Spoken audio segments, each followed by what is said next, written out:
The most common pitfall is to just accept the fact that you got a defective vehicle, trade it in, and take the financial hit without doing anything about it.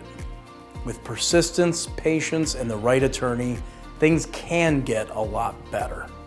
Time and again, folks call us after having sold their vehicle or get impatient during the claim and sell it.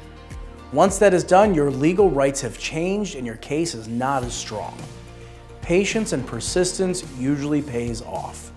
We can't always get a full buyback or replacement, but many times we can get cash to help make the situation better.